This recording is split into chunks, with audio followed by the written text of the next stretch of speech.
such as the ugly suicide bombers against Jewish brothers and sisters in Tel Aviv and other places?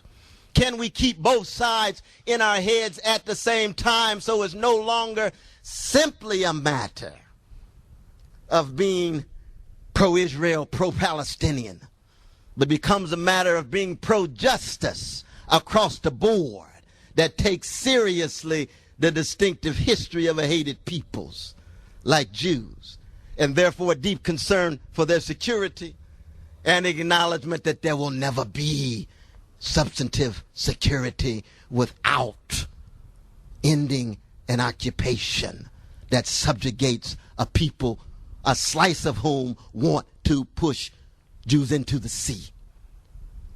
What kind of discussion do we have in the United States about the issue? Hardly a discussion at all.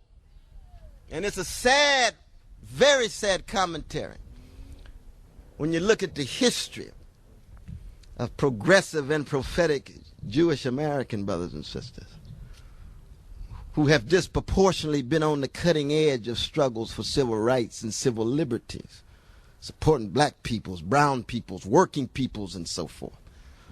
But when it comes to a serious discussion in public about the Middle East, so much of that progressive and prophetic fervor tends to subside. One of the reasons why it subsides, well, we don't really trust the other folk who are talking.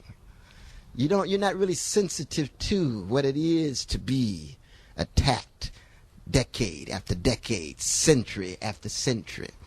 And yet, on the other hand, folk raising the question, why don't we have the robust discussion in the American Jewish community?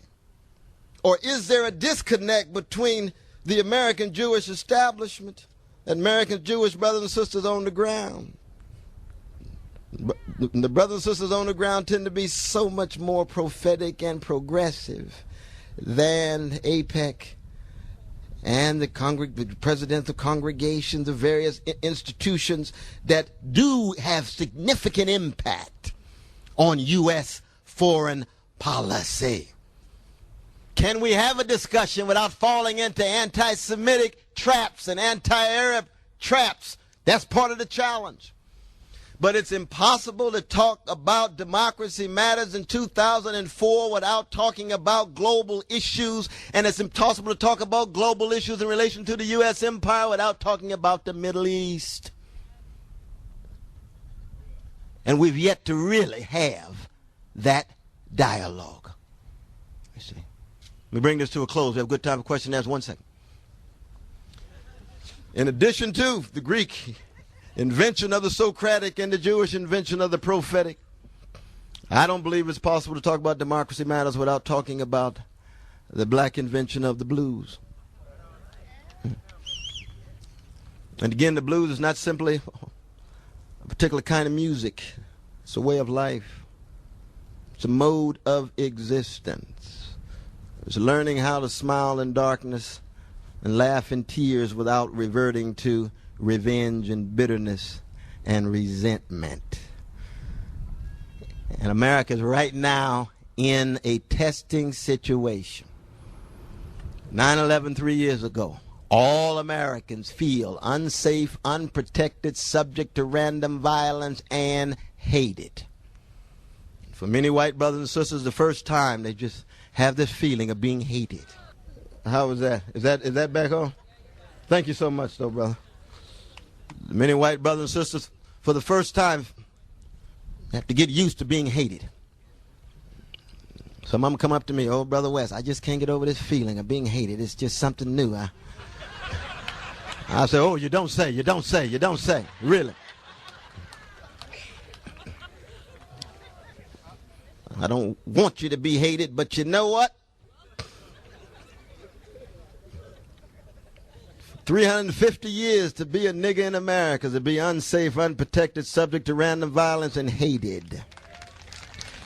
And this issue of the blues becomes very prominent because now that the whole nation is niggerized, the question becomes, what will be the dominant response to America's niggerization?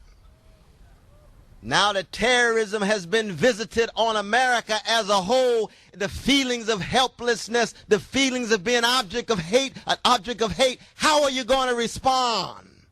Or is it the case that a blues nation might be able to learn something from a blues people in this democratic experiment? That's the question. See, when Emmett Till's mother had to respond to the victim of American terrorism of white supremacists in Mississippi in August of 1955, what did she have to say? When she put his body on display in Chicago, and 50,000 fellow citizens of all colors marched through that wonderful small black church, and she steps up to the lectern, what does she have to say to terrorism? And you all, some of you older, might recall those powerful words of Emmett Till's mother, Mom's Till Mudley. She looks over at her baby. His head is 5 times the size of his ordinary head. The casket is open. The tears are flowing. She says, I don't have a minute to hate. I'll pursue justice for the rest of my life. That's moral maturity and spiritual strength, echoes of Socratic questioning of America's dogma of white supremacy, Jewish inventions of justice, almost snatched out of the 5th chapter of Amos. Let justice roll down like waters and righteousness like a mighty stream. Brother Martin, what do you have to say when you speak to the family of the victims of American terrorism when those 4 precious young girls are bombed by American terrorists in September of 1963? What do you have to say, Martin? And many of you might recall it's the only time that Brother Martin cried in public because he didn't know what to say. He looked them in the eyes, the parents, and he said, somehow we've got to muster the courage to use the armor of love and justice in the face of terrorism. Now you compare those high standards with the response of the Bush administration to terrorism.